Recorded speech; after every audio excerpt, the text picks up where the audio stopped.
Sorry. Thank you. Welcome, everyone. And so many of our Sandpointers out there. Welcome to you to this, our third presentation meeting with the jury today. We will go through some introductions and then we will turn it over to the team to make their presentation. And as we said before, we'll limit their presentation to 45 minutes and then followed by at least 45 minutes conversation with the jury as far as any questions or clarifications that they have to have. This is being recorded as have the other two that we have done for the public record.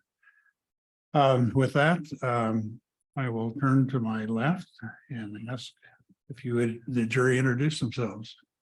Hi, everyone. I'm Katie Eglin Cox. I'm the Executive Director of Kinixu Land Trust here in Sandpoint, Idaho. I have a background in architecture and education, and that combined with community make it really fun to be here looking at these projects.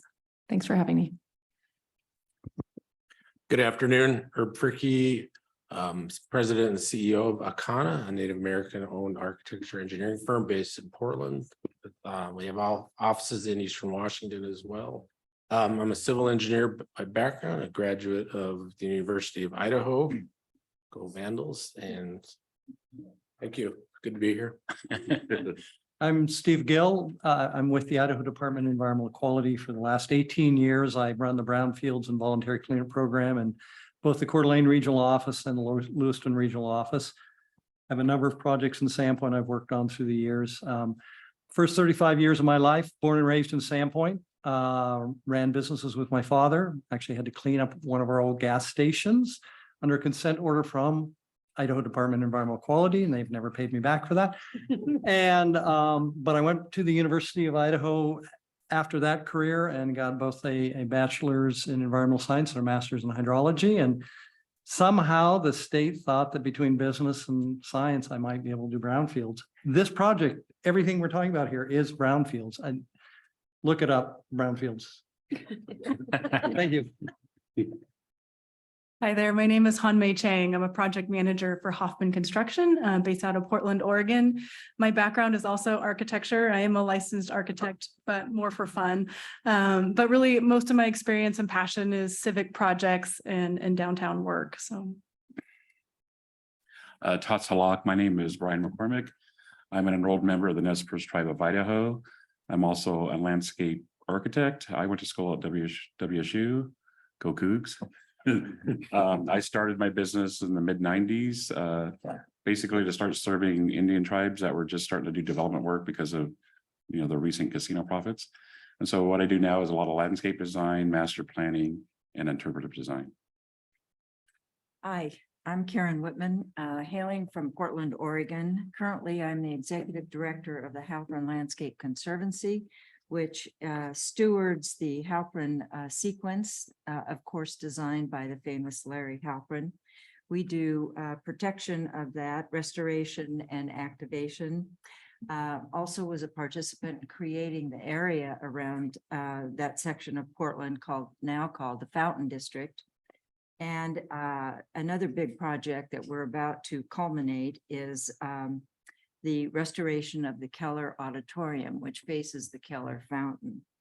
My work in community building and economic development started back with the development of Pioneer Courthouse Square, where I first met Dawn.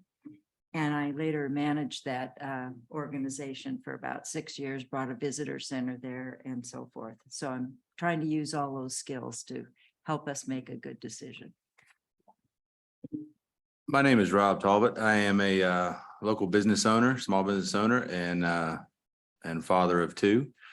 My business is Maddox. My company's Maddox Farm Productions, and we coordinate and promote and put on events, mostly based around music, but always based around community building and bringing in Sandpoint and getting together. I also run an event space called the Heartwood Center, which is, we rent that out for people to come in and put on events. So excited to be here. Thank you all for your time. Excited to be a part of putting together the next phase of my kids' lives. Sandpoint Mayor Shelby Ronstadt. I'm nearing the end of my second term, 8 years as mayor. Prior to that, I served on the city council. Prior to that, I served on the Planning and Zoning Commission. I've been a small business owner in Sandpoint for many years. Currently, I do development and investment as well. Great, thank you. And I put up with all this vandal and cooking stuff all day. I'm a beeve. I'm one of the last of the conference, you know. Yeah. I haven't got a better offer for this. Okay, turn it over to you. Today our guests are GGLO and Bernardo Wills team. So. Okay, Please. introductions, mayor, jury, community members in the audience and online. I'm Mark Sindel with GGLO. A partner, grew up in Seattle, spent many years practicing there, spent some time in the 90s nearby, go Cougs, and opened our Boise office a couple years ago, where I am based out of. Hi, everyone. I'm Josiah Brown. I'm an urban designer with GGLO. Moved to Boise this past year from Lakeside, Montana, up on Flathead Lake. After many years of school, really excited to work on master plans and communities. Cheers. Samantha Jesser with GGLO Boise as well as an urban designer, born and raised in Idaho, U of I graduate, go Vandals again. But yeah, I've been working with Mark and Josiah in a lot of Idaho small towns doing really meaningful work. Good afternoon. My name is Del Hatch. I'm a landscape architect and principal with Bernardo Wills. Sandpoint's my hometown, so it's always great to return here and have the opportunity to talk about how we collaboratively improve the community. I'm looking forward to it. I'm looking forward to visiting with you folks. Hi, everyone. I'm Julia Culp, landscape architect with Bernardo Wills. I'm excited to be back here to further some of the plans that we started back in 2019 as part of the Parks and Open Space Master Plan. Hi, my name is Phil Boyd. I'm the president of Welch Comer Engineers based in Coeur d'Alene. I've been working in Sandpoint for 25 plus years, back to when we worked on Jeff Jones Square, all the way up to Memorial Field, and worked with Mark, and Del and I have worked together for probably close to 30 years. So I'm looking forward to participating in this project. Hi there, Sarah Thompson Moore. I grew up in Coeur d'Alene, so I'm kind of your neighbor, and I'm a local artist as well. I went to school in Pennsylvania. We didn't have a mascot. It was probably a paintbrush. I don't know. Erin Liu, I also wanted to introduce. She's our local ecologist. She's hoping to join us for the Q&A. So I just wanted to let you know that she's with us as well in a few minutes. And hello, and thank you for having us. I'm Greg Muller, a professor at the University of Idaho, go Vandals. I am joint faculty at Washington State University, go Cougs. I've been here for 34 years, a good long time. I'm in the soil water systems department. I think my role in life is to keep blue water from turning green. So thank you so very much. With that, are there others you're going to introduce? That's plenty. Okay, we're ready to go. We're all here. We're ready to roll. Okay, so you've all been here since 11 by my calculation. Thank you for doing that and for all your effort. And thank you, community members, for putting in all that time. So we're gonna get right into it and we're gonna have a little bit of fun. So let's take a journey to the future together to start things off. And if you are so inclined, without falling asleep, close your eyes for just a minute while we picture the future, okay? It's spring 2026. And while most mountain towns are in an existential identity crisis during another wave of unprecedented growth, Sandpoint is kicking off the inaugural Camas Culture and Arts Festival and Return of the Frog Moon. Oh. Indigenous tribal members, dedicated locals, and regional visitors all mingle and meander among the brilliant blue camas and wildflower infused promenade. Art installations, funky and local, tell the latest chapter of Sandpoint's natural history along a joyful walk past storefronts, both old and new, nestled among tree-lined brick streets, and yes, wildflowers running right through downtown. Arriving comfortably by canoe, stand-up paddleboard, bike, foot, or car, there's something fun to do, something to learn, and a place for everyone. From the restored point at City Beach to the new carousel, to the local ecological wonder of Sand Creek, to a charming downtown where the nostalgic and the new buildings seemingly embrace each other and all who stroll by. Craft beers and fire pits on decks overlooking Sand Creek top off the blue light show and evening music in the park. All right, back to summer 2023. So for the next 30 minutes, let's dive into how we get there together. We left you in March with the question, what is Sandpoint? We heard from some of you that first night and more over the course of working on this project, and these are what stood out most to us. Sandpoint is the festival at Sandpoint. It's Schweitzer Mountain and it's year-round activities. It's Lake Pend Oreille and all that you can do in it. It's the rivers and creeks and the ecological flows. It's the funky, unique attitude of this town, like you see in Graffiti Alley. It's the farmers market on Saturdays and a thriving and welcoming community. All of these things contribute to make Sandpoint what it is today. We also studied Sandpoint's history to learn the stories of the people and the places that built this community, which serve as guiding points as we look ahead. As we begin looking to the future, our research and these 11 city goals were top of mind throughout the process. To start this work, we zoomed way out and began looking at Sandpoint in relationship to its larger natural systems. We saw the mountains surrounding and the many waters flowing through, tying it together as one watershed, one place. And of course, Sandpoint sits at the center of this network. The jewel in a necklace of blue between Lake Pend Oreille and Schweitzer Mountain, this incredible place where you can ski in the winter and swim in the summer, all while enjoying a vibrant community and downtown. We then looked at the downtown and waterfront through the same lens, where the jewels, these downtown destinations like the Granary District, Cedar Street Bridge, and City Beach, are united by a connecting thread, the blue necklace. Over the past weeks and months, we have been working to give this idea more detail. This idea grew into a plan to unite downtown to the waterfront, to the community, around the central theme of enjoying the incredible natural setting of Sandpoint. Let's walk through some of the broader moves that we're making in this plan, starting here with connectivity. So this competition was all about creating connections, and while many of those that we proposed are visual or thematic or symbolic, these are new proposed physical connections linking together the downtown. We're creating a major new connection from the Granary District all the way through to the point at City Beach, through what we're calling the urban tributary.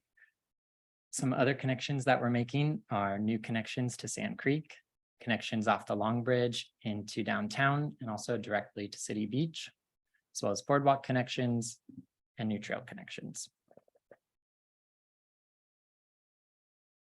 Ecology was also really foundational to the creation of this plan, and we had Aaron, our local ecologist, as well as Professor Greg Muller leading our thinking here. The big strategy was to invite nature back into the downtown. And the way we're doing that is through this process of rewilding, where we're taking a lot of the maintained landscapes along Sand Creek and at City Beach and replacing maintained landscapes with native plantings. So this is going to really increase the diversity of the environments there, which will increase the ecological complexity of the corridor, which is going to be great for wildlife habitat, great for water quality, great for people to enjoy as well. Some of the other rewilding initiatives that we've proposed are filling in the urban tree canopy downtown to fight rising temperatures and growing a community forest and native meadow at City Beach. Sandpoint has an amazing trail network, but we've heard it kind of starts to break down once you get into the downtown. So we've proposed a new clear connection from the Sandpoint Dover Community Trail in the west over to the waterfront trails at Sand Creek and City Beach. This is accomplished through that urban tributary where there will be a 10-foot wide shared path for pedestrians and bikers. Some other key connections here are provided through new trails along the creek here that'll provide another access to City Beach, as well as off the Serenity Lee Trail into City Beach. Accompanying those new trails are also some improved parks. We have an expanded Farm and Park, a refurbished City Beach, and new naturalized and recreational areas along Sand Creek. It's great if you can walk or bike, but also we've heard that driving is important. Sometimes you've got a car full of stuff, you're headed to City Beach. It's a lot easier if you can just pull up and park. So we've added parking at City Beach where the RV park is currently, and also designed that to be deck ready in case we want to add levels of parking in the future. Downtown, we have a proposed new parking structure on 2nd and 3rd Aves with a capacity for over 400 vehicles, which will really help increase that downtown capacity. We've also worked with Phil and his team of engineers to improve traffic flow through downtown, starting with a new proposed intersection that's planned for 5th and Pine. And there will be directing pass-through traffic towards that intersection, and then also adding a new signal at 1st and Pine, which will allow us to remove that left-hand turn lane, widen the sidewalks there, and create safer connections from the neighborhood. One of the amazing things we notice when you're walking or driving around downtown is you get these glimpses of the mountains or the water, and we think that's a really important part of the experience. So we've studied those viewpoints and proposed these preserved view corridors to ensure that those views are protected going forward. And then finally, we worked with Sarah to help come up with an arts and placemaking framework plan that really kind of knits the plan together and provides ways to weave aspects of Sandpoint's identity, culture, and history into the downtown fabric. So we'll get to hear a lot more about that later on, but for now, we'll jump into some more of the details. Okay, let's get into downtown just a little bit. So here's Farm and Park. You recognize this by now. And the idea here is to evolve downtown to more holistically accommodate walkers, bikers, drivers, of course, and boaters with nature as a guide for each through boardwalks, tree-lined festival streets, new bridges connecting Sand Creek through an urban tributary of wildflowers. You'll hear us call that out a few times.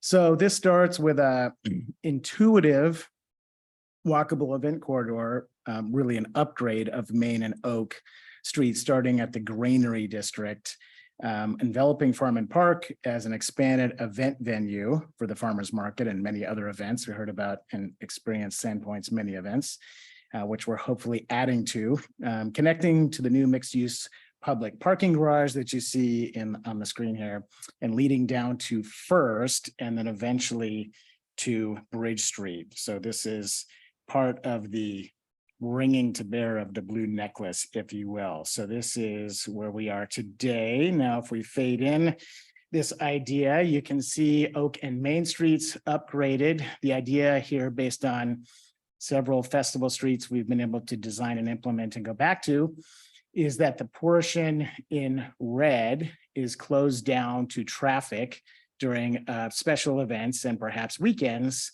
But this is a specialty street with all this cool stuff, but it's actually channelized and works as a roadway as well. So you can flex back and forth. And the idea is when we start off is to leave that open for slow traffic when there isn't an event, to support and perpetuate local businesses. We know this is really important. Now, what we've also found over time is people acclimate, adjust, patterns are created, and then eventually you may have the choice to close this down. And it could be that there's a need 10 years from now to open it back up. So we think that flex is really important for you, particularly in support of local businesses. Of course, we hope it closes down and never opens up again, like it did at Arthur Street, at Indian Creek Plaza and Caldwell. And then as you're seeing now, an expanded event venue for Farm and Park, you see market stalls in this festival or Vuner of Street. And then that leads in this blue thread, native wildflowers, camas being an important one for many reasons we're aware of. Some other jewels within this, and here's a section showing that. So on the left, you see the expanded sidewalks, you see the curb, which might be flush, the expanded pavement, which is decorative even in the roadway, integrated art in the ground plane and vertical, which we're going to hear a little bit more about. And of course, the urban tributary. And we're intentionally leaving some of the old stuff here, right? Old is new, new is old, nostalgic is popular. So I think there's an eclectic mix of things that fits the quirkiness of Sandpoint as a small town and what we know and love. There's a detail of that. And then as we come through, we're also looking back to that funkiness and local small town flavor of integrating art in subtle ways as traffic calming measures and where people come together. So this is an important intersection that's a confluence of cars, bikes and pedestrians, sometimes all at one time, sometimes separately. So we're being very intentional about those spaces. As we round the corner, the First Avenue intersection, just south of Bridge Street and the bridge is really important as a southern entry to downtown. So we really wanted to clean up some traffic patterns with our traffic engineering team that looked at this and create a gateway there that again served all modes of transportation. So if you look at that now, a little hard to tell where to go if you're not a local. And then you look at what we envision with inspiration from the sturgeon nose canoes for a potential art and gateway element. These are just ideas to riff off of. Signage, landscape, and a clear intentional entry from the south side of downtown. Buildings are really important. This is going to take a lot of time to get into. We want to build a foundation that we heard a lot in the pre-meetings about the charm and the historic buildings, the need, which we of course embrace for new buildings. And in the past, when we've done this, it's really important to have a foundation of scale and proportion and history and why those buildings are what they are. New buildings should be of our time and place with the latest technology and materials, but they should be in harmony or sequence with the basic scale and structure of old buildings. We're not trying to replicate history. That's actually quite damaging in the future. We're trying to create our own history that is a new version or even an evolved, not even new version of Sandpoint for 2023 and beyond. So that's a really important distinction. And we've intentionally built that foundation without getting too much into the details, although in the report, we do make very specific recommendations to some of the buildings.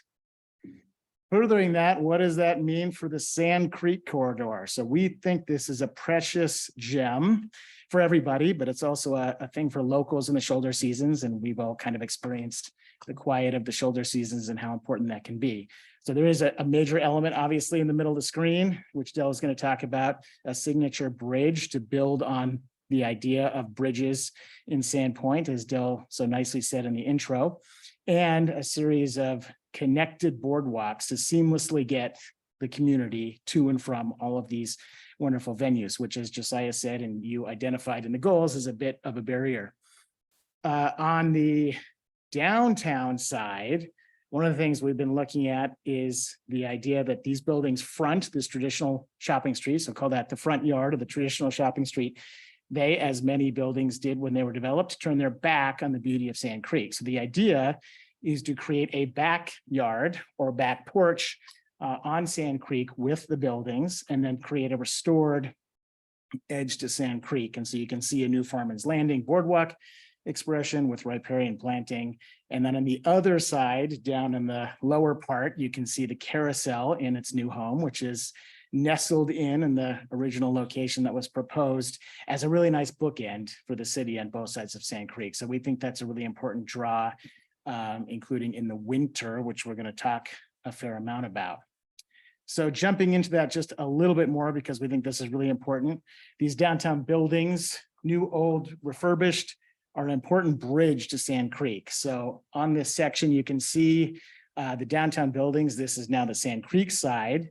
We have multiple versions of outdoor decks. Think of it as the bleacher seating for the activity on Sand Creek that can be spill out. It tucks in the alley and hides that from view, which is still there for service and parking. We want to encourage food and beverage in the existing and new buildings. And then we have a very ecologically based riparian restoration, upland restoration of the bank and constructed wetland zone for Sand Creek, which helps create interest in winter without flooding or damming it, and then creates a boardwalk for engagement and use. This is a really good opportunity for public-private partnerships with the URA. And so we developed multiple options that function for existing buildings, new buildings, and renovated buildings, digging into your code and talking to the technical advisory committee. So a destination on the north end of this piece of Sand Creek, if you will, at the Cedar Street Bridge, is a proposed Cedar Street Terrace. So think of this as a public plaza and park that cascades down to the water, intentionally providing view and literal access for all. And there's an elevator tucked into this for ADA access, with pavilion to again promote activity and more food and beverage. This could be a two-story pavilion, and there's lots to work on again in one of those public-private partnerships. But we think this is a way to add to the history and essence and importance of the Cedar Street Bridge in a very important and public way. So getting into Sand Creek proper here for a second, we want to look at this important little piece of Sand Creek in relation to downtown. We also want to think about Sand Creek as a corridor and a natural system, which is pretty evident when you look at it in this way. So to that end, our notion was protect and enhance nature and provide recreation, but not one at the expense of the other. So you start to see this animation of both sides, right? So we talked about the two-sided buildings, these porches with fire pits and lights to enjoy the activity and have the craft beer afterwards. Those are on the decks. Those are serviced through the restaurant as private, but publicly accessible once you buy a beverage. Then we have this very public boardwalk edge and restoration of the creek on both sides. Then you have the carousel, the bridges and the walkways connecting. So part of this, our engineering team led by Phil really looked at stormwater outflows and downtown and how to mitigate some of the flooding issues that were brought up with an ecological underlay and inspiration. So there's very functional, ecological, and engineered, if you will, solutions on the left. Your wetland zones, constructed islands, urban tree canopies, permeable paving that are integrated throughout both sides of this, which allows us to intercept the 5 stormwater outflows. And Phil can talk a little bit more about that, which leads us to Sand Creek as a thing. And so again, the idea here is working with nature, not against it. So the notion here is it's a corridor for wildlife and wildlife viewing, passive recreation, and yes, natural seasonal change with 4 season diversity. And we think this is something that can be pretty unique. And we know that this has been messed with over time. So we're trying to do what we can and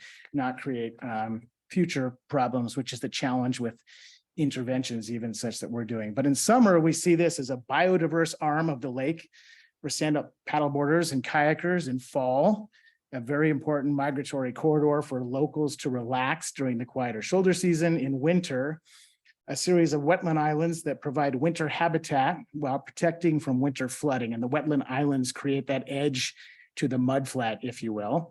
And our goal here is to actually celebrate and understand the mudflat.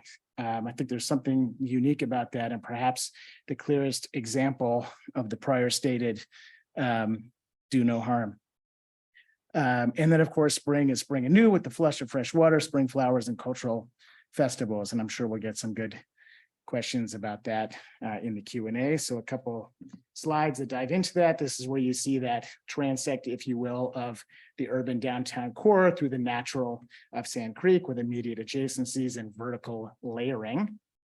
Here you see the other side, and we have a perspective view of one of these created islands that creates channels for families to very comfortably engage the water. We found that's really important in similar work, is creating places for families and young kids. And then as far as the Sand Creek enhancements, this is a view of the Cedar Street Bridge, not straight up Sand Creek. The main portion of the channel is to your left. This is important distinction for this image. So this is a side channel from the main channel that's created, if you look at the plan underneath, through the creation of islands, which just allows a more diverse engagement with the creek and allows for kids and a multitude of users and families to enjoy. So let's now talk to City Beach and getting to City Beach in very exciting ways. Okay, so let's talk about connections. The City Beach is a destination, and it's probably arguably the most popular destination of Sandpoint's downtown waterfront. There's only one way in and one way out, and that's the Bridge Street Bridge. Bridges in their simplest forms are a crossing of some obstacle, whether that's water or it's a ravine. So one of the things that we thought was interesting to point out is that Sandpoint, I think, is known for its bridges, in particular the Long Bridge, one of the most spectacular entrance gateways and arrivals to any community is that Long Bridge. I think anytime somebody's coming there from the south, at least I do, when I get to the end of the bridge, I feel like I'm home. There's a chance to decompress and slow down and enjoy the views. And the other important bridge is the Cedar Street Bridge. You know, forever it was a simple pedestrian and vehicular crossing straight over to your historic depot. And now it has been transformed and repurposed into this eclectic opportunity for shoppers, both local and visitors. So the bridges, I think, are appropriate to Sandpoint. One of the things that we are hoping to do to enhance that connectivity is to look at taking the same opportunities that the Long Bridge and the Cedar Street Bridge have done, not only being just a crossing, but an experience. We think it might be important as we look to the future and the replacement of the bridge, that it becomes iconic and it becomes graceful, this graceful statement of an iconic bridge. And you'll see there's three components here, and I hope to talk to you about it as we go into question and answers. There's three components here where the bridge is no longer simply a straight level crossing, but it's proposed to have a little bit of a vertical curvature to it. The importance of that is that we feel by separating the pedestrians and the vehicles completely, that we have the opportunity not only to bring them parallel and separated and below the traffic movement, but also we can access many parts of Sand Creek as well as City Beach with these different points of access that will actually move below the bridge. So this is the concept. We're also looking to incorporate the history of the timber industry here by exploring the materials of mass timbers, big glulam, and obviously some steel and lighting.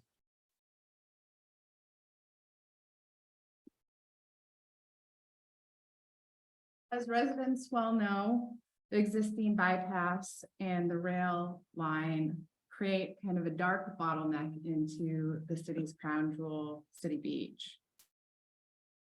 In combination with the artful bridge that Del just described, the new facelift to this portal into City Beach was something our team envisioned as an experience, not something to just pass through, but something to truly experience.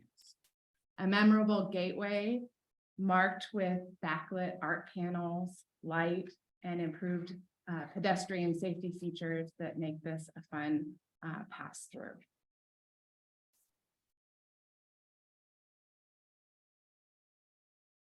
Our re-envisioning of City Beach was initiated in 2019 with the City Parks and Wide Master Plan update. As part of that effort, Del and myself explored improvements to the park.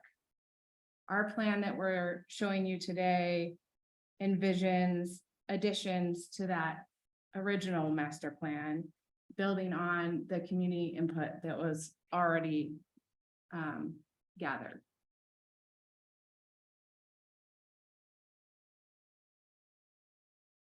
As the crown jewel, our team explored a more functional layout for the beach while maintaining some of the important features that are there today.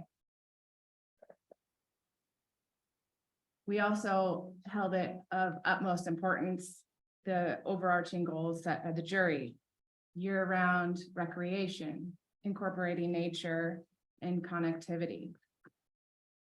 Some of the landmarks that our plan maintains are the snack and concessions building, the existing restrooms, the Lions Club shelter, and the existing location for the boat launch. This plan also preserves the programs for volleyball, tennis, and pickleball, but reorganizes them in a location that's more appropriate. A plan that is implementable over time.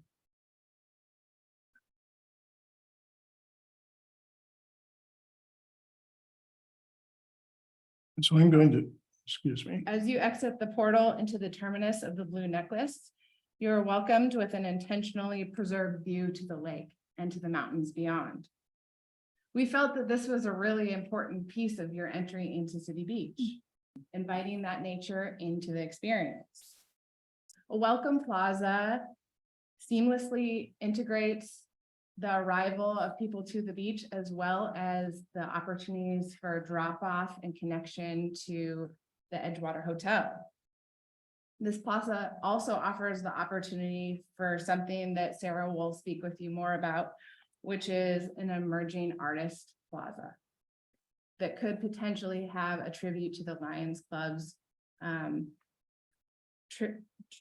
contributions.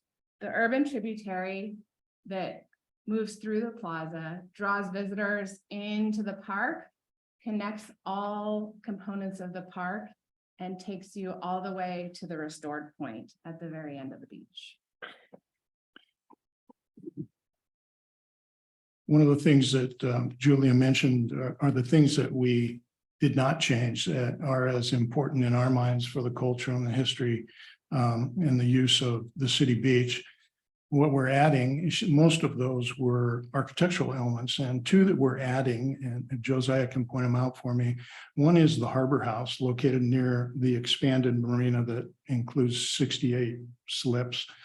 And that would be public restrooms. It would also have public restrooms and showers for the marina tenants.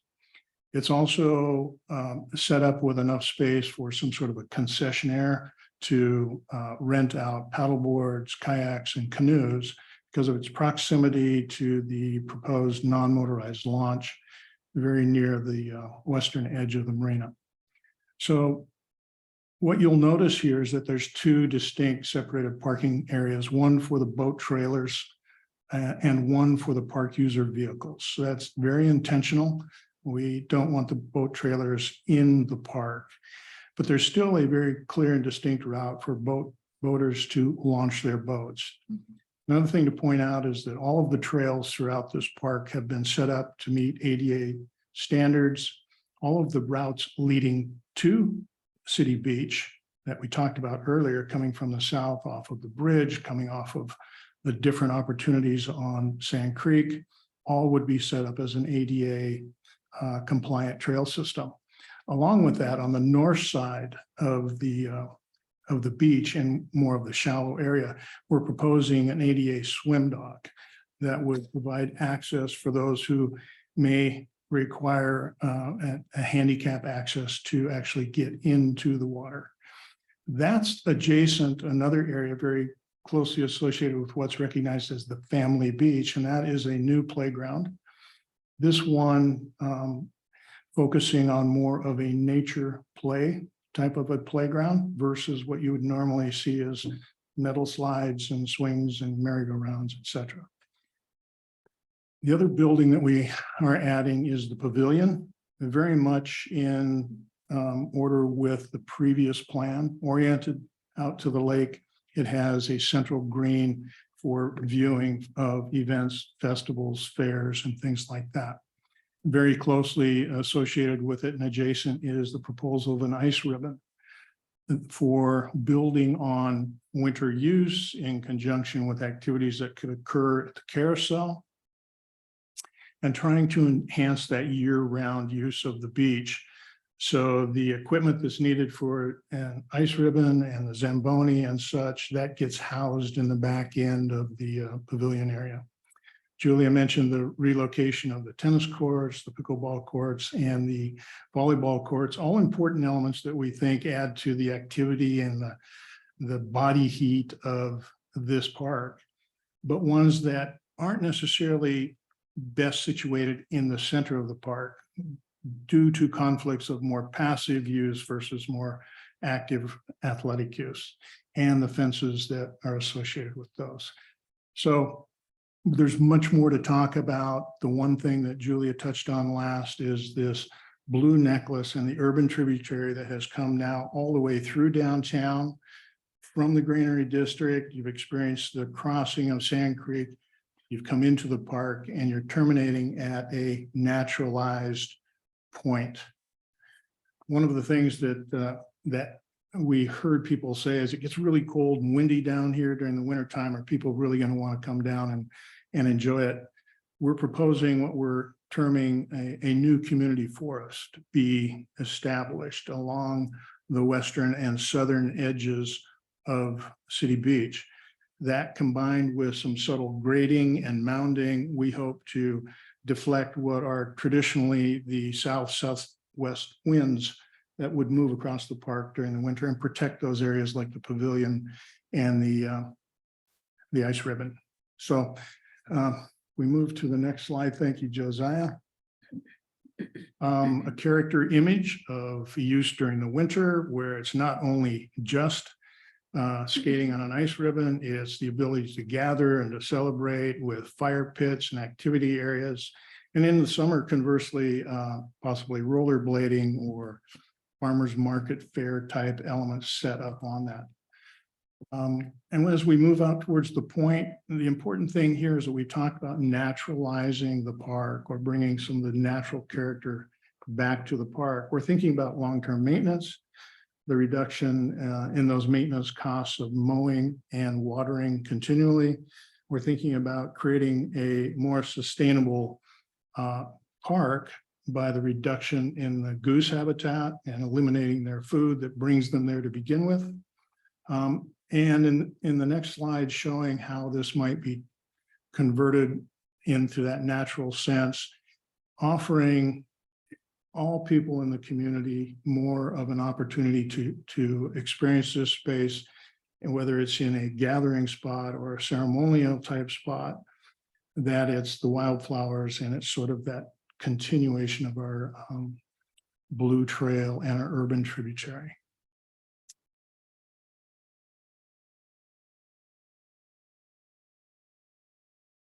So as long as I've known of Sandpoint, I've known of it to be an arts town. And it's really not a secret to most that the town really has this vibrant creative energy to it. And within our plan, we seek to strengthen and to amplify that identity into the future. So you've heard us talk about the blue necklace, and what we see it as is a mechanism with which we can harness that creative energy that exists here and use it to bind our entire plan together through an expression of nature, art, and light. We have imagined this necklace to be an experience for all ages and abilities to wander from Granary District all the way down to the point at City Beach. And we have also, as you've heard, been calling this very lovingly the urban tributary. So what does the tributary consist of exactly? Well, we would like to partner with the Kalispel Tribe's native plant nursery to implement what would consist of a range of native Camas prairie plantings. This would be a consistent and wild nature intervention that stretches through the heart of Sandpoint. And it would bloom a beautiful blue in the springtime with a multitude of wildflowers, one of which we would be highlighting and showcasing is a traditional food source for the native tribes of the region and has been for forever. And that is camas. It's very beautiful as well. Also within this tributary, through art interventions along the way, we have honed in on a thematic framework that tells the story of Sandpoint through the ages. Beginning in the Granary District, here we have a space that is focused on industry and ingenuity. It's really all about the brawn and the bootstrap generations that built the town of Sandpoint. When we get into downtown, we can focus on historical architecture combined with the contemporary culture, the arts, the music, the cuisine, and all of the activities that make Sandpoint what it is today. Moving into Sand Creek, art can speak to nature and stewardship, showcasing the deep history and geology of the area, while also highlighting native plants and wildlife, and our commitment to protecting these natural resources that we treasure here. Our story then culminates at that crown jewel of Sandpoint, Lake Coeur d'Alene, or sorry, little home reference there, Lake Pend Oreille. We like our lake too, at City Beach. So it is here where we incorporate that theme of water is life. And here we have the opportunity to work together with our Kalispel tribal elders and community members to honor the culture and the values of the original keepers of this land and of these waters. And I'm personally a tribal member of the Cow Creek Band of Umpqua tribe of Indians, and I have through other projects worked together with some regional tribes as well to implement and integrate art and culture in these sacred spaces. So we believe, and I've learned through my conversations and relationships, that Sandpoint is the perfect time for building and strengthening that relationship, and City Beach is obviously the perfect place for that, as we know the history of the site as a gathering place for the first peoples of the region. And let's not forget that Sandpoint has its own unique vibe. It's funky, it's quirky, whatever you call it, it's got a charm that's really all its own. And so our plan allows plenty of space to continue that tradition over time. So a great arts framework will help tie this whole plan together and really bring it to life. But what we have built is really the bones of an art plan that ensures that every part of Sandpoint's story can be on full display as one wanders along this tributary. And from here, the plan just builds as it becomes activated by the community and by the local arts organizations like the Pend Oreille Arts Council, and by a diversity of artists and thinkers over time. So to give you some examples of what this could become, we've come up with a few ideas and recommendations that we feel are very relevant to Sandpoint.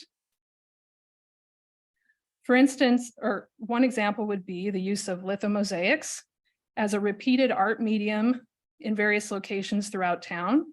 Now, this is a process of creating large-scale, durable, long-lasting mosaics that are set directly into wet concrete, becoming part of the substrate itself. Of course, light plays an integral role in the experience of the urban tributary. While blue light is a common thread throughout, there really is no limit to the variety of textures and colors and nuances of experience that can be curated through light. And we feel this could really become a draw for Sandpoint year-round. For instance, in Sand Creek, we envision breathtaking seasonal light shows that where local musicians and performance artists, businesses and community members can come together to create a one-of-a-kind experience. And imagine what that experience could be like with the reflections of light dancing on the waters of Sand Creek. So our framework identifies many locations for artwork that we like to think of as jewels on this blue necklace. And the art opportunities really can range from small interventions that one can stumble upon to much greater expressions within these thematic cultural hubs throughout town. And as well as a sculpture trail that we see along Sand Creek that would continue into a water trail for paddleboard users. We imagine many wonderful opportunities for Indigenous arts and cultural programming in City Beach, especially when we consider that naturalized point and its potential as reestablishing a gathering place there. We look forward to creating what that looks like in partnership with the Kalispel tribe. We also think that City Beach would be a great place to introduce an exciting new program with the mission of helping our regional artists take the next leap forward in their careers. And this would be potentially named in honor of the Lion Club's support of Sandpoint over the years. And what it does is, it's called the Lions Emerging Artists Program, or LEAP. And it would give a career advancing opportunity to our area's regional artists every 2 to 3 years, providing them that bolster of support from one of the greatest arts towns in America. And I was fortunate to be given a similar opportunity when I was finishing school in the East Coast.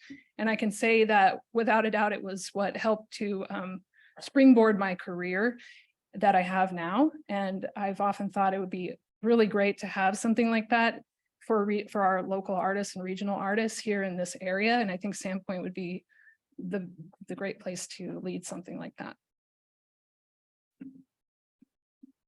Okay, thank you, Sarah.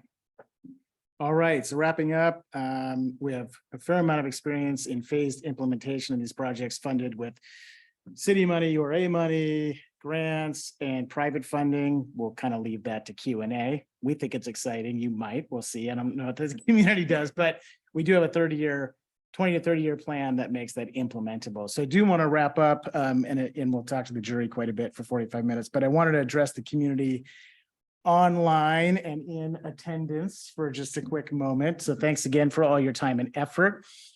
What do we have to gain here? A continued evolution of the place we love for us and for future generations. What do we have to lose? So your very identity is at stake here. Staying put smothers it. So the city is doing the right thing in pushing forward. I mean, we really want to emphasize that staying put smothers things. So we must move forward, but we have to do so responsibly, methodically, and with care, and do this together. So this is the end of the competition, but let's treat it really as the beginning, something to react to as a baseline for us, you, and the city to work together to get this right, because together and really only together, we can do this. From your survey comments online, which we all read, sounds like we're on the right track, but certainly from some of the comments, we have some work to do and can't wait to dig in. This again is just the beginning of the conversation. So thank you, community. Thank you, jury, for your 8 hours of engagement. We really appreciate you. And we're happy to open it up to the jury for Q&A. Back to you, Don. Good, thank you. Well, Mark, you get kudos, you get points, 45 minutes exactly. Thank you, Greg. We appreciate that so much. So, what a wonderful presentation. Jury, you want to start, Mayor? I'd love to start this time. Thank you. Appreciate it. First of all, a phenomenal presentation. Elegant presentation here today, and just your overall proposal was very comprehensive, thoughtful, very creative, took the best of what we had and made it better. So really inspirational. Thank you for that. I could talk for the rest of the day about everything I liked about the plan, but I'd like to extract some more information from you. So I'm going to just get right to some questions. First of all, I wanted to ask you about the intersection of First and Bridge. And did you have more that you can share about how you envision that intersection functioning? It looked like you had a detail on that in the gateway that was interesting. I'd like to hear your deeper thoughts on that. Thanks. No, I was just. So Technical support. question, Mayor, do you want the artistic design side of it, or do you want the traffic engineering side of it? Can we go traffic engineering? I know it's boring maybe for some. but- Phil's been dying to talk back here. Phil, you're up. Thank you, Mayor. It's absolutely not boring. So we spent a fair amount of time looking at this intersection because it is such a key intersection, to the point where we had requested the original the synchro model without getting into some of the details about what that is. But what we're envisioning here in your multimodal transportation plan, the long range plan is to have a signal at First and Pine. And so we have envisioned, with sufficient wayfinding there and a signalized intersection, most of the traffic that is pass through traffic will continue on to Fifth and northbound or over onto 2. So that will reduce the amount of traffic heading north into downtown, unless you're destination traffic. I'm going to go up to have a beer. I'm going to go to City Beach. The character of that street changes to a Woonerup Street, which is everything is in the same plane. And so immediately when you move into that, you're like, wait a second, I got to behave differently here as a driver. Because there's going to be more pedestrians, more landscaping, which you saw in the rendering there. We do believe that this will function well above a level of a service F, because that's currently what you guys get into in the summertime. Those curvatures that you actually see there, we actually went to the exercise of confirming we could take boat trailers moving northbound on Main. You can't turn left on a Church because that's what clogs up the intersection. You see that little island right up in there. And so that prevents the left turn into it. So the geometry works. We think the traffic volumes will work through there, but it will require additional modeling for that specific condition. So it's right in, right out on Bridge Street, and then, but you can't continue north on First Avenue from Pine Street. You can continue north. Yes. Okay. Yeah, we had heard in the process building up this, there was an option to close it to traffic completely. We actually had vetted the option of doing seasonal closures, because we've done that in other communities. When you have peak pedestrian movement, you close the intersection temporarily. You would close this section so you could not go northbound. And that really enhances the pedestrian movement, which again, with a Woonerup Street, you could create that functionality with bollards, which we've done in other communities. Sometimes the business owners kind of get freaked out about that along Main Street. And so that's why you kind of want to optionalize and make it a flex intersection. Okay. So those are back in parking spots on the left. No, those are head-in angle You parking. do have but you're not allowed to turn left off the bridge. Correct. They're just coming down. We did have back and angled parking in there at one point, but again, that's a pretty big leap. In one of the earlier versions, we had back and angled parking, but back and angled parking is a real challenge, and it takes a ton of community education. We usually do it with test cases and get people accustomed to it, but it's rare when you can get them to adopt it, communities to adopt it. There is two-way traffic there between Bridge Street and Pine, but you can't take a left off a bridge on the First, correct? There's not a left turn bay here. You could turn left in this direction. Okay. Got it. The next question is on the Sand Creek, on First Avenue on the Sand Creek side. Is there permeability in one of your one of your top views that shows Sand Creek there? It looks like, sorry, yeah, we're back to just sort of the general plan here. It looked like there might be some permeability from through there, or is that just the building? Is there some permeability through that block between the Canada and Bridge Street there? That's what it looks like there between the first and second building.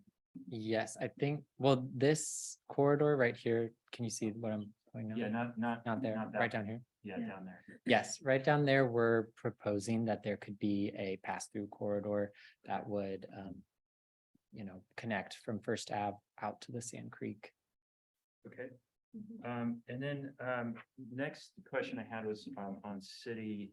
Actually, no, we'll stay on this drawing because you kind of have it here. So the extension, it's unclear to me, the plaza that you have that's at Bridge Street level, that's on the east side of the buildings there fronting Sand Creek. Does that continue north, like behind the Canada at that Bridge Street level? So how that connected then to the boardwalk, the north end of that was unclear to me. Yeah, so we're proposing that this first section could happen relatively soon with the new development that could happen here. And then there's an opportunity for, if these buildings ever front also onto Sand Creek, that you could continue that stretch of boardwalk at that second level down and then connect via stairs down to the second. Okay. Just a couple more quick ones, Don, thanks. And then the next one, if we could move to City Beach. And when you enter City Beach, and there's, you propose for a turnaround, a unique concept where you're essentially turning left into the private property of the hotel there and kind of doing this sort of figure 8 type movement and then back. So it's integrating the private and public traffic there into the hotel. And I'm just, I'm having a hard time seeing the benefit of that. It looks like a lot of driving around and then mixing of traffic. And so can you kind of defend that for me and tell me what you're thinking there? Yes, Dell will talk about that. And, this is all a work in progress, so we're all ears. Yeah, and Josiah, if you want to run the cursor, that would be great. So as you would exit the portal, moving into City Beach, the idea is that we have a simplified intersection. Your first move, let's say if you're a boater, would be to take a right at that point and then travel down alongside the railroad tracks and over to eventually launch your boat, returning to park your boat in that lot.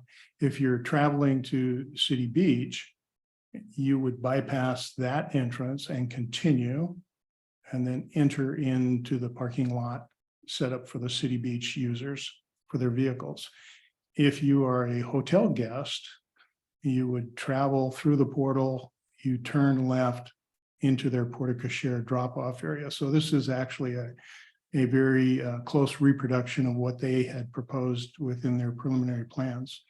The change we've made is we've actually tried to reduce the traffic at this intersection by requiring the guests that utilize the drop-off to not immediately come back into the intersection or that drive, but to move into their new parking and then access and out. So if I was just driving in, if I was just driving in to say, drop my kids off, what movement would you suggest that I make? You would go into the parking lot for the beach users, and there would be a drop-off zone near the pavilion and in that location there as well. So they could either be dropped off near the pavilion, or you could be dropped off in that area through there and let them step out onto the plaza in that location. Okay. And then lastly, I'm going to steal Rob's question here. Sorry. What is your best idea here? If there's one idea that you thought was the gem that we should carry forward in this plan, what would that be?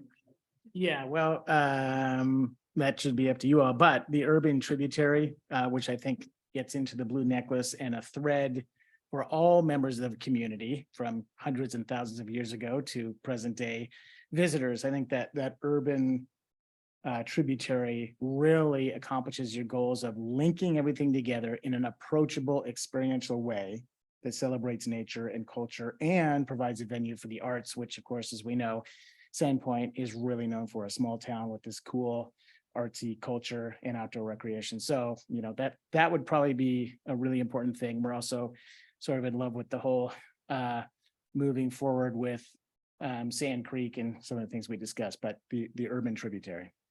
Thank you. Well, while we're looking at this, could I ask one question? Because to me, this piece, just to be frank about it, looks a little goofy, especially for the boaters, little awkward. Do you think it would be possible, instead of having these two lots like this, to almost angle them and put or turn them the other way? Would that be possible solution to this, or is that something we could talk about in the future? What are you thinking here? Yeah, we're happy to talk in the future. Dell and Phil are marina geeks, so I'm gonna let them jump into that one. Well, Bill's a marina geek. I would say that absolutely there's the possibility to look at this in more detail and do the orientations work as well as we feel they work here. There's a certain amount of space as you abut that railroad right of way that you really can't do a lot with. It's probably the least desirable space within City Beach for anything might be associated with recreation or going there with your family. It's one of the reasons we felt it would be appropriate to use it as such as a parking lot for the boats. The idea of the park users and where their vehicles can access, we think it's probably more appropriate that obviously they're a little closer to the activities of whether those be passive or active or the beach related areas. Could it be shifted? Absolutely, it can be. Any of this can be shifted in any kind of refinement, but Yeah, I'm not saying swap them. I'm just, I see here, I feel like I foresee complaints from boaters saying, hey, I gotta pull all the way over here, drop my boat off. And then I gotta leave my 12-year-old here to hold my boat while I run over here, park my truck and then run back. It is absolutely a challenge, and that we think about that a lot of in these situations. And you think it's some of the marinas and parking we've done on Ponderay where you're dropping off at Button Hook and you got to park way up at the top and then you got to hustle back down. And it is a challenge, but we're trying to strike this balance. And who do you prioritize in that balance of all these not conflicting uses, but the different user groups that are there. One of the reasons we liked it in this location was because of the non-motorized launch right here. Mm-hmm. So if you come in with your kayak, you can pull in, drop your kayak out right here, go park, and that use is right here. The boat launch, I think at one point was envisioned here, but the bathymetry doesn't work. We went out there and did some soundings on it.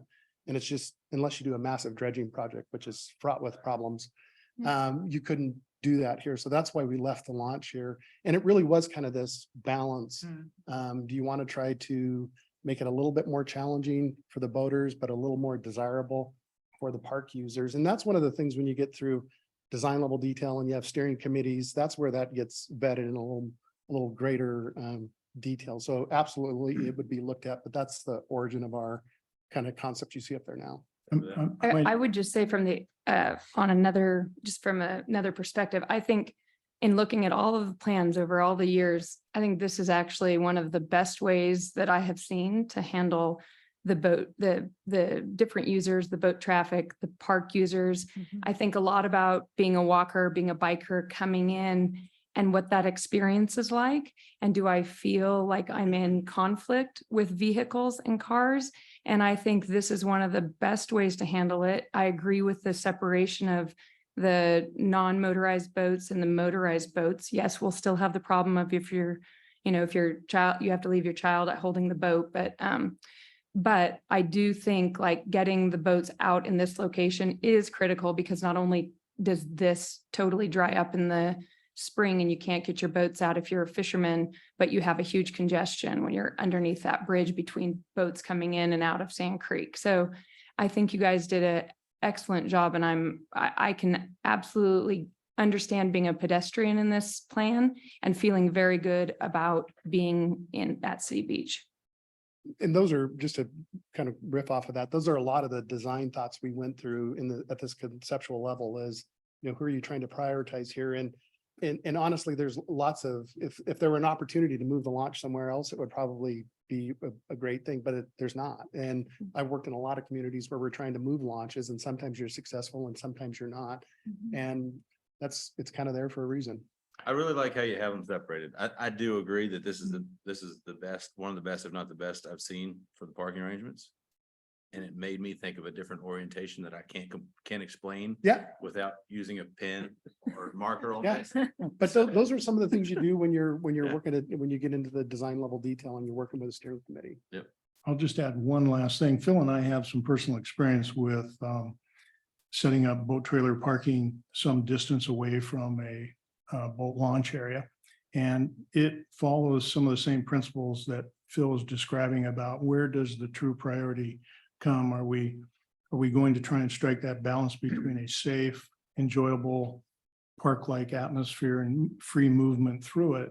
Or is the priority given to the boater and the vehicle? So that's where the balance comes in. And the overriding design goal or philosophy was that your waterfront is pretty limited.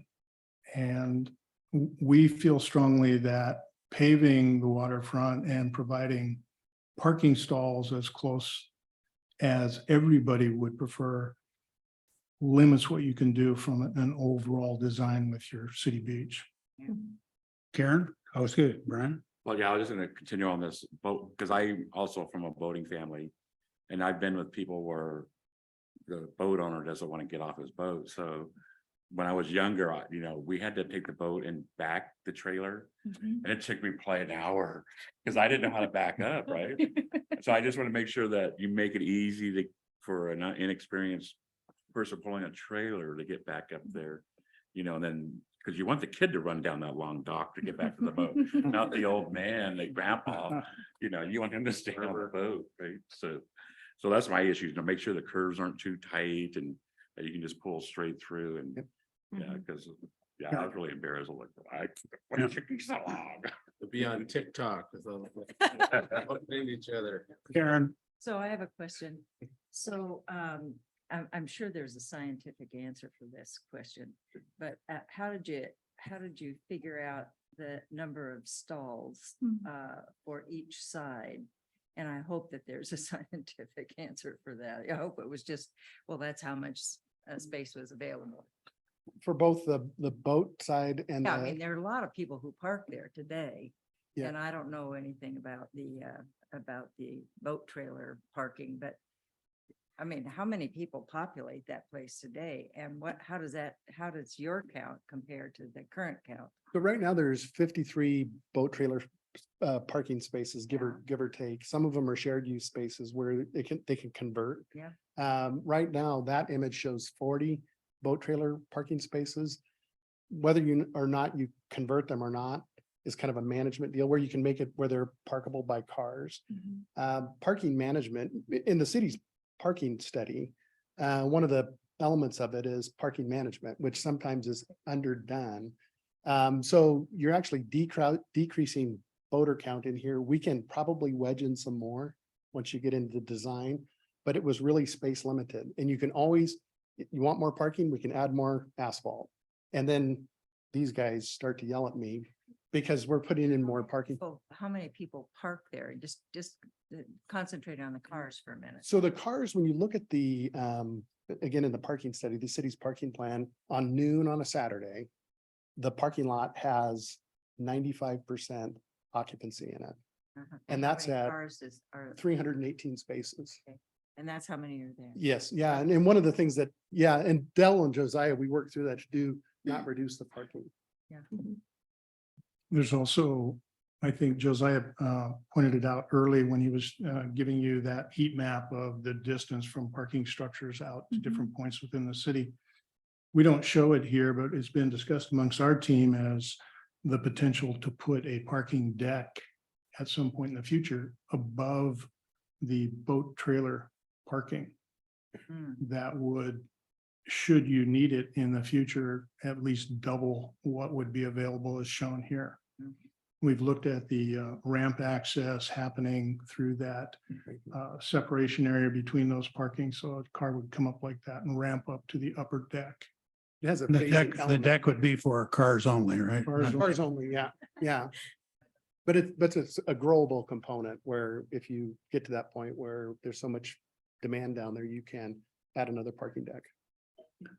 Well, Phil's had his day in court here, so. I have Yeah, I have Go something ahead, else I go wanna ahead, say. Karen. So I want to be very complimentary about answering the question the way you did, which I wouldn't have answered it that way, of course. But the new bridge is just iconic. I guess you already said that, used that term. But so the new bridge, the Cedar Street terrace, the entry, and what I call the First Avenue arches.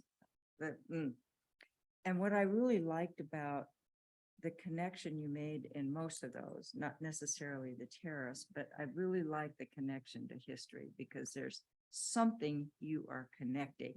And I wish you could please find something with regard to the arches that would depict some part of Sandpoint's. I don't know if those are half, what do you call them? Shoes, horses' shoes or something like that. But I just thought that it should be called out that you really spent some time thinking about how you wouldn't just build an ornament to something. You wouldn't just make something iconic, but you would do it for a purpose of sharing some history of Sandpoint, and that really struck me. Really appreciate that. And forgive me if I didn't say this, I can't remember, but the reference for that was the sturgeon nose canoes, the ribs of the sturgeon nose canoes. But yes, My ears didn't hear that. working Thank with you. Sarah, there's a historical reference going back either 50, 100, or 1,000 years Okay. to really everything, because like you said, if you're going to spend this much money to do these things, they need to be of the community and resilient over time and I timeless. think if the community hears all of that and there are enough resources, I think that they would have an appreciation for it. Yeah, good. Appreciate that. I do have a question about that. It seems to me that you'd have a hard time getting the elevation difference there from the pedestrian to the vehicular bridge because it's a fairly short span without having a steep bridge arc. And then I think, in the winter when it's icy and whatnot, like how problematic that could be. And if you could respond to that. Yeah, I'm gonna turn that back over to Dell and Phil to talk about that. So Mayor, we had that, I was just gonna, start by saying that as I was exploring with the team what this bridge might look like and the principles of why we felt an increase in a vertical curve might be important, we felt it was important from a standpoint of raising it to the point that we could make easy maneuverable pedestrian traffic below it to the different points of the city beach and throughout Sand Creek. And in doing that, I talked to Phil and I go, can we even pull this off in the span under reasonable grades, et cetera? And I think, Phil, the conversation you and I looked at, you sent your team out there, you took some grade shots at both sides and Yeah, and this is common when Dell and I work on these things, is he comes up with these ideas, and of course I'd look at him in horror and say, you can't do that, but then he's like, coaxes me along. And so we went out and actually flew this. We have topographic shots on all these different areas. I had one of our transportation engineers put a vertical curve in there, and we gave that to Dell, which is kind of a common practice. We'll give him a geometrically correct profile of that road, both the profile and the plan view, and then Dell builds off of that. So what you see in his rendering is, it's granted, it's got artistic element to it, but it is geometrically correct and achievable. I think that elevation change we felt was in that 7 to 7.5 foot apex. The other reason that, at least in my mind, that I thought that might be important is that when you're approaching the city beach and you're on the west end of the bridge at Bridge Street, you're presented with this straight flat shot across Sand Creek. You're also presented way in the distance with this little tiny portal that moves you below the bypass and the railroad bridges. And my thought there was that, can we make this bridge be somewhat of an experience for the driver and the visitor?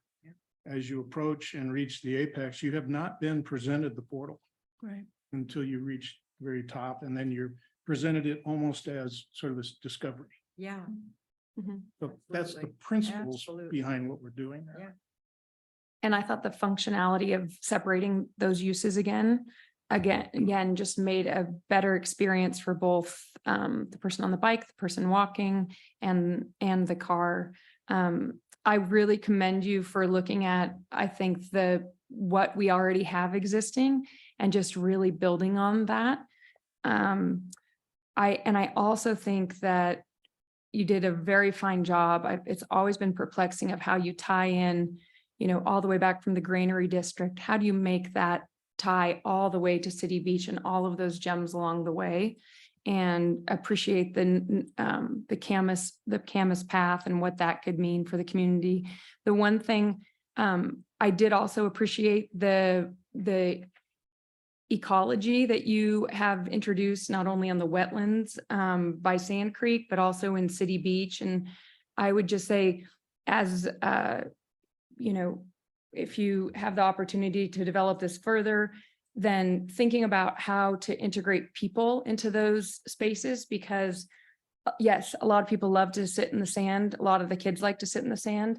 A lot of the parents like to not sit in the sand. So the fact that you've added trees and cover and shade, I think is because that's where, if you go there during a day like today, especially, you'll see all the a lot of the parents sitting right under that in that little shady spot. So the community forest edition, but then thinking about where you have the meadows, how to integrate spaces for people to be in nature right there too.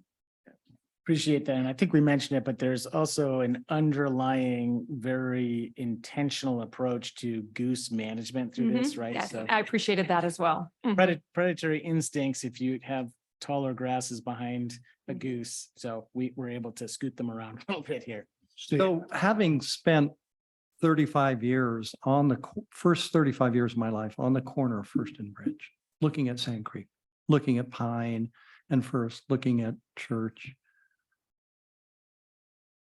You guys have done something that I've never seen before. I mean, you know, this goes back to my dad, my grandfather living in town here, my great grandfather when he got here in 1886. And what I saw with the First Avenue thing was great. And I love that. And I love the bridge and changes to Bridge Street. I was there when Bridge Street was dirt. I have pictures of myself in second grade with my Matt Dillon picture book.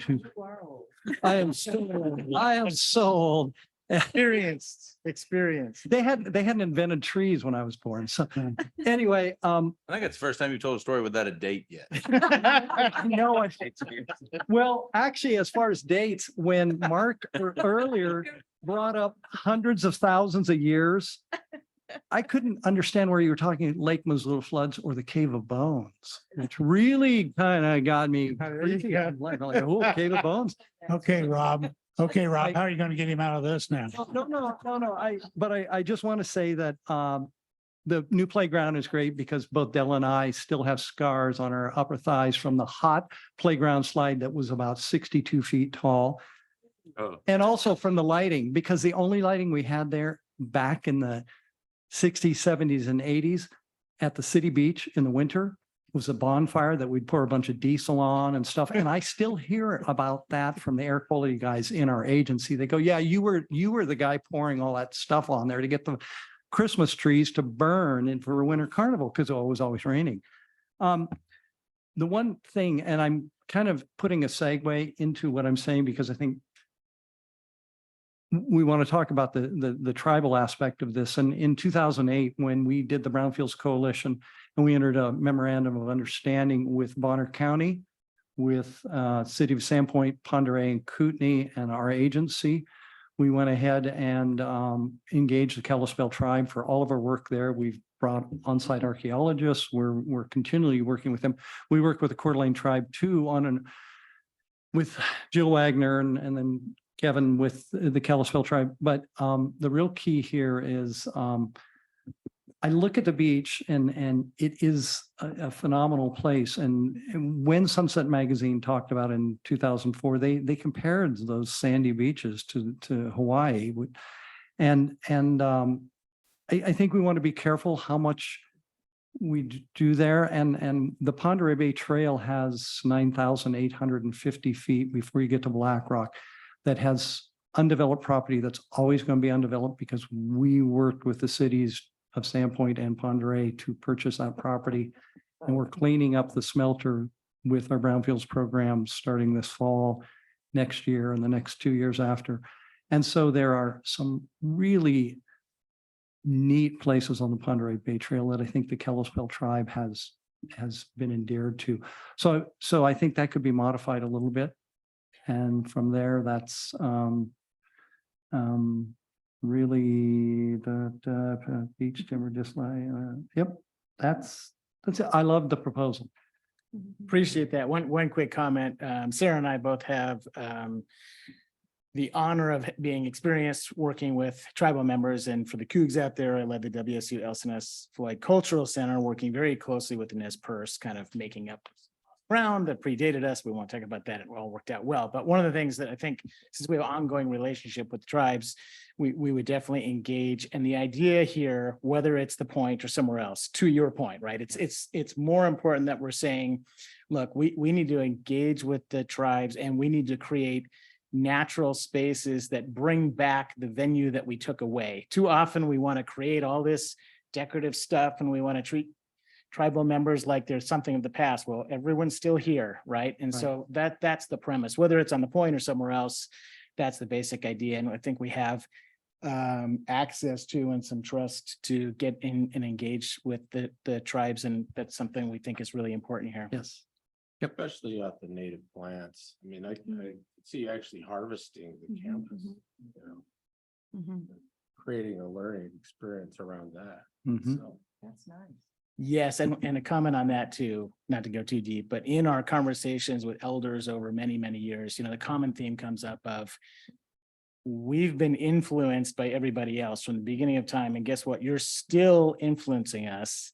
And we thought, well, what if you had a chance to influence and teach back?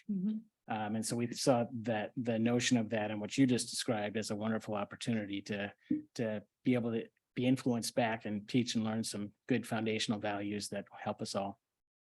I also had one question. Go ahead. On the, I love the idea of the back porch brought up with the wetlands, but on a more of a technical question, how are you looking at controlling the water level in those wetlands without? Because are you building into the mud flat? Yeah, let's get into that. And we're going to bring our plan engineer back in a moment to talk about that. So Engineer question there. I mean, I have an answer, but I think Phil's is more convincing than mine. And Aaron, actually. Aaron, come on up. Aaron and Phil, so our local ecologist. Yeah, I'll give the, if you've been down on the boardwalk, Yeah. the way that the concept has unfolded, and again, we're at concept level, is the pilings that are on the shore, the shore side. What we had envisioned was going in there and putting sheet pile along that edge and essentially filling in behind it, because now you're filling, to the most part, you're above the ordinary high water mark. Then it gives you opportunity to intercept several of the outfalls in that concept and create an engineered soil in there, which I'm sure you're familiar with. Right. Higher permeability, good treatment, demonstrated treatment efficacy, where just standard swales don't have a demonstrated treatment efficacy. So that was the concept behind that, is building landward. Maybe we do have to dig a little bit into the hillside there, but using high treatment capacity soils so we can treat the volume of stormwater in that small footprint. Does that answer the? Right. And then maybe some irrigation up on the upslope. Totally. Yep. And New there may be, vegetation. yep. And there may be need to, like on days like this, you may have to supplementally irrigate it in order to keep the plants alive. Which we've done before. We typically try to do it with recycled stormwater or restore stormwater, but when you have long dry stretches like this, it would be difficult to keep enough irrigation in. But we've done it in community parks before. I get it. Thank you. Shelby? Just on that, but did you want to add to that, Aaron? Yeah. The only thing I can think of to add to that is that there is a constructed island upstream, and it does have a functional wetland on it that is thriving right now with no additional water supplementation. And so that was kind of evidence that this could work and maintain those plants. And that's on the Sand Creek Byway Trail. Yeah, it's on the Sand Creek Yeah, Bike. that was How built far up? for the byway. It's yeah, it's a little ways up there. It's like a 10-minute walk up there. Yeah, That's- it's above what you're seeing on the screen. But I did a little homework to find out that it truly was constructed and Yeah, it's pretty successful. Yes. Yeah. We're using. Shelby, that you model still have a for question? Yeah, related to that, you did some modeling on the stormwater volumes coming into that area. And do you feel like this treatment option would be adequate for that volume? Yeah, and we had quite a debate on it and part of in the office and again, kind of one of these things where we iterate a little bit where Josiah comes up with some idea and we're kind of thinking about it. And so we went and had one of our stormwater guys went in and we looked at the volumes coming out, which I could scroll to the slide and show it to you, or went into your stormwater master plan, pulled out the volumes in it, looked at the 6-year storm, and then started backing into the size, which caused us to go into the engineered soils because they have a higher volume you can pass through them. So you're passing 100 inches an hour through them. So that was so kind of to be able to stand here and say, yeah, we can make it fit. And granted, you got to go through a lot more detail, design level detail. Yeah, okay, Brian? thank you. Yeah. I was just gonna add one little piece to that, which was in my homework, trying to understand Sand Creek a little bit better. I found a pretty significant gap in knowledge about where nutrients would be coming from, and stormwater is not the only source. We have a whole upstream source, and that was a suggestion that I had was to do some more sediment, nutrient testing and temperature testing just consistently throughout there, because it potentially has the possibility of having like a cyanobacteria outbreak or something like that. Yes. Right, I saw that where you proposed, because ICL is doing the testing now down by the marina, but going farther north to do additional testing.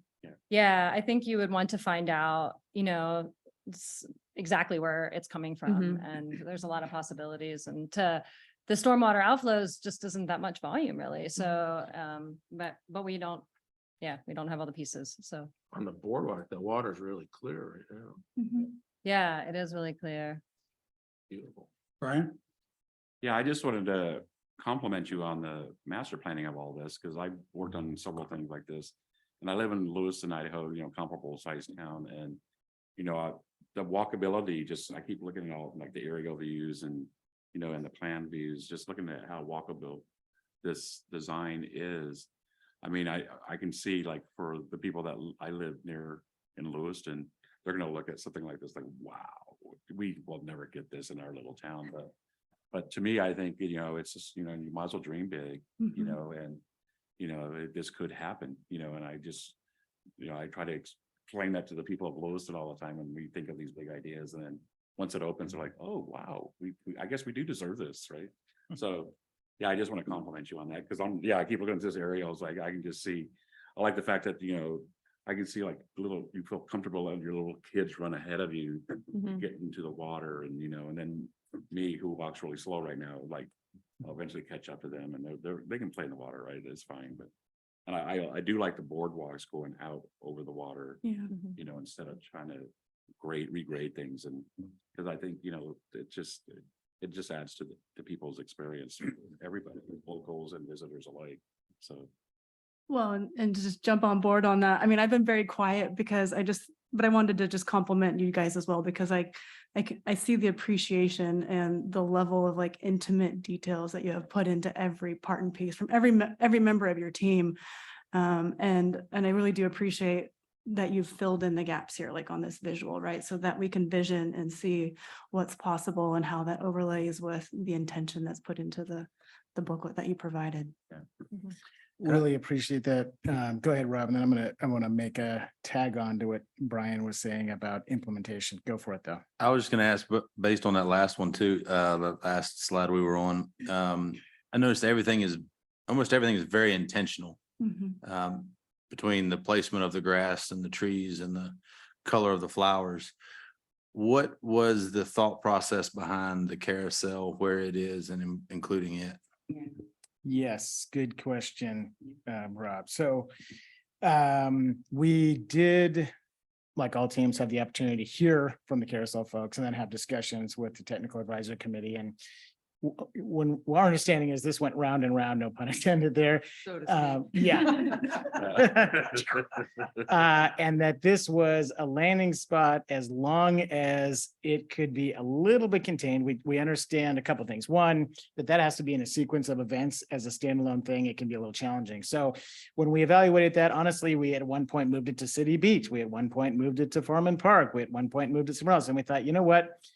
We want to create this two-sided experience with Sand Creek. And if we're going to kind of lean into the nature thing and allow the mud flat, of course, with the curated wetlands, framing it to be a thing, how nice is it in winter did that to be a foil for these events? And there's a draw with the carousel. And then as Dell talked about and Julia talked about, to the ice ribbon at City Beach. So we just thought it created an anchor on this side. Not that it needs one, but there's the cool nature stuff, but a little bit of an anchor for that seasonal use, just knitted it all together quite nicely. And we thought it's also a wonderful nostalgic thing for you all to have and talk about intention. That group that's doing it is meticulous in their intent and care and passion for something like that.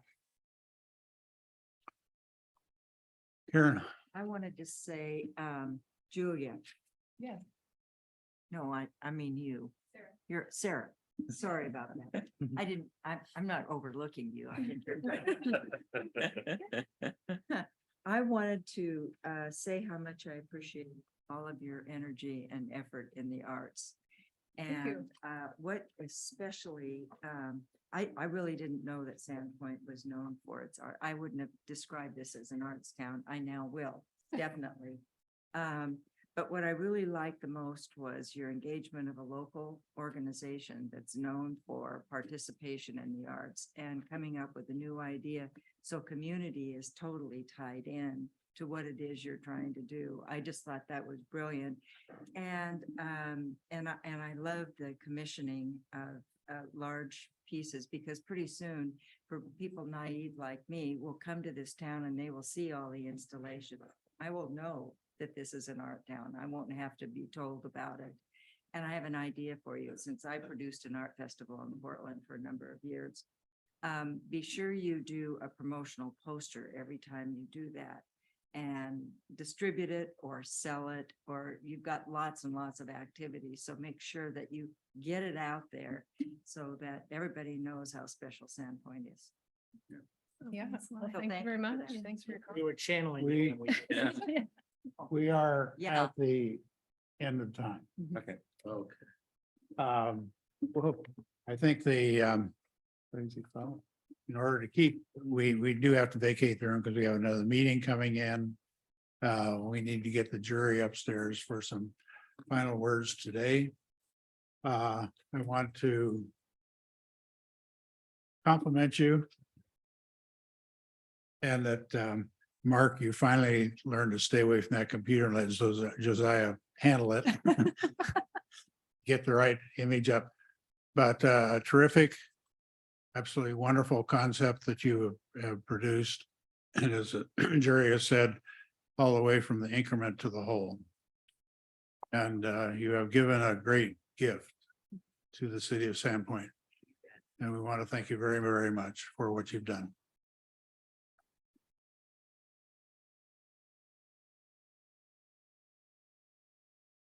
Thank you. Great job.